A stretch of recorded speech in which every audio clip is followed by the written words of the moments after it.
Okay, here's a fun research topic. I know you've heard the expression, you are what you eat. And this makes sense.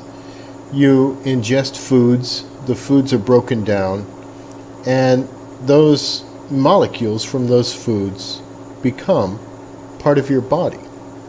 So it makes sense that you are what you eat.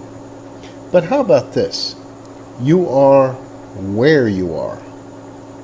Now, in order to get to this idea, I'm going to first give you a couple of scenarios, okay? Anecdotes, I suppose. Okay, I had a friend who was a graduate student who I believe he was telling me about a graduate paper. I don't think he was writing this graduate paper, but he had stumbled upon it, that someone was writing or someone had published comparing Louis L'Amour Western novels with Cabeza de Vaca. Now, Cabeza de Vaca was a Spanish conquistador who tried to conquer Florida.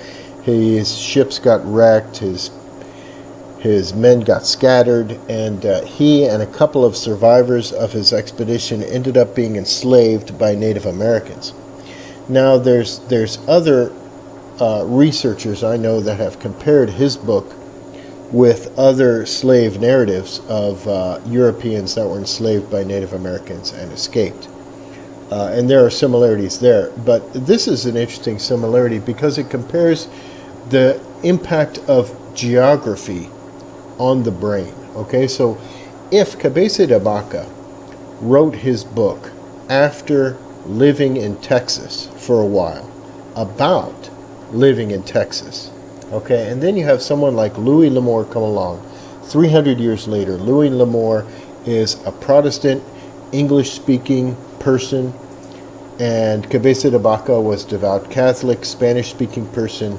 Okay, but they're both in the same geographical area, and they're both influenced by the same geography. If their writing styles are similar, does that indicate an impact on the brain from the environment? Okay, and now let me give you another scenario or another anecdote, okay?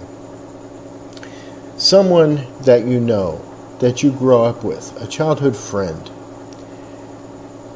they leave your hometown and they go somewhere else for a while. Perhaps they go to Europe for a month after graduating high school and they come back. Perhaps they go to Boston, some faraway city, for college, and you see them when they come back at Christmas. Perhaps they go away as a foreign exchange student. Okay, so they're with you for a long time, you know them well. They go away for a short time and they come back and they're changed. Okay, now these two situations, these two circumstances are very similar, okay, because they involve the impact that the environment has on the human person. Okay, now consider this. There are tiny microscopic mites in your eyelashes. There are tiny microscopic parasites living in pores in your skin. There are bacteria in your mouth that you exchange with someone when you kiss them. You share bacteria from your mouth with that person. So our bodies are a teeming, swarming mass of separate living organisms. It's a biosphere, our body, okay? It's a living system of organisms working together. It's not only our body. Our body actually depends on bacteria that's living on its own. For example, in our digestive tract, okay?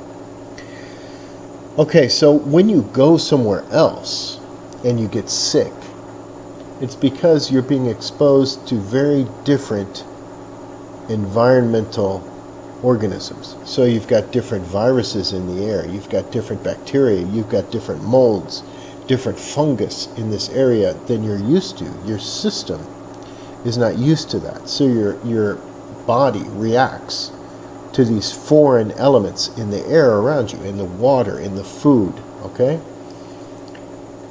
And all this is very well documented. You don't have to research this. But here's the interesting thing.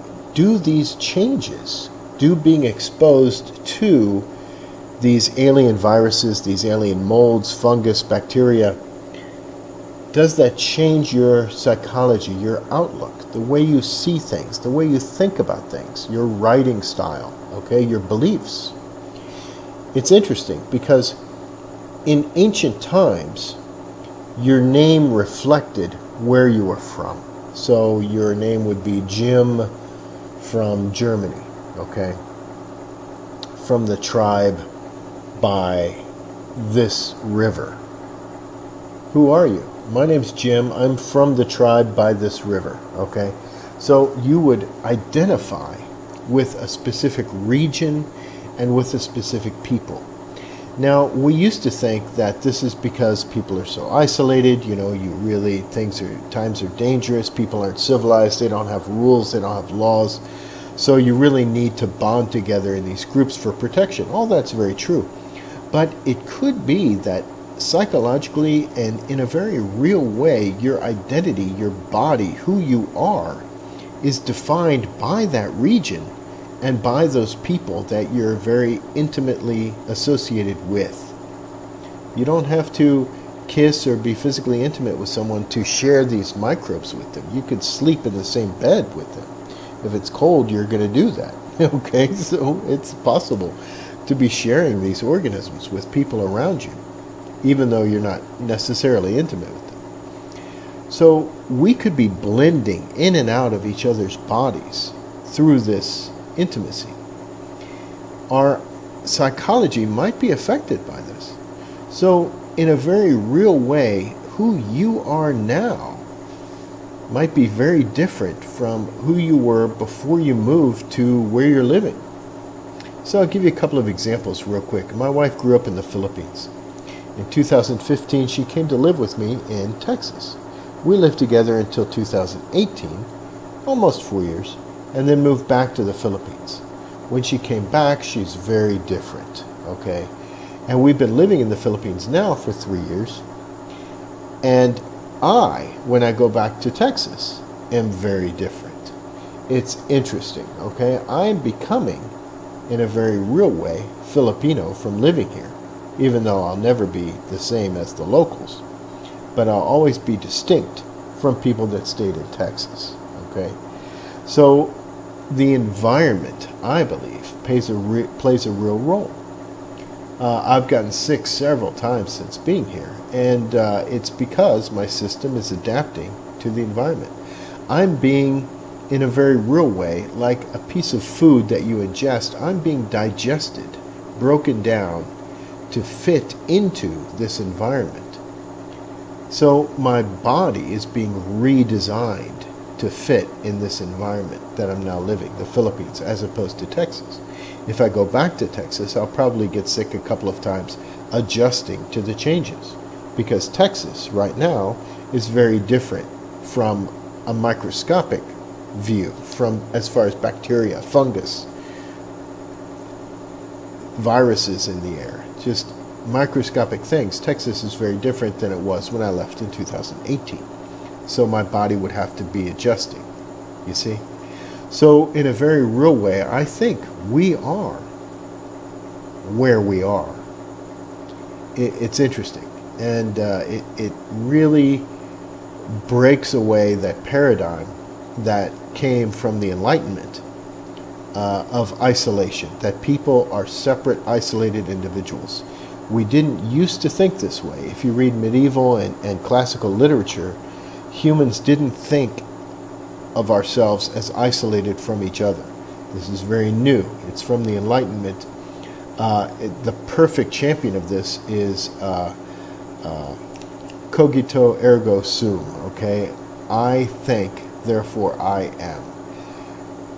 Really, the quote should be, there is thought, therefore there is existence. You shouldn't presume the I. You have to assume the consciousness, okay, but it's not necessarily yours as an isolated unit. Your consciousness might be shared in some vague way by those very close to you. It's an interesting idea, and it should be explored. And I think this idea that we are where we are could be a very easy way to break into that sort of collective consciousness, not just a Carl Jungian collective unconscious.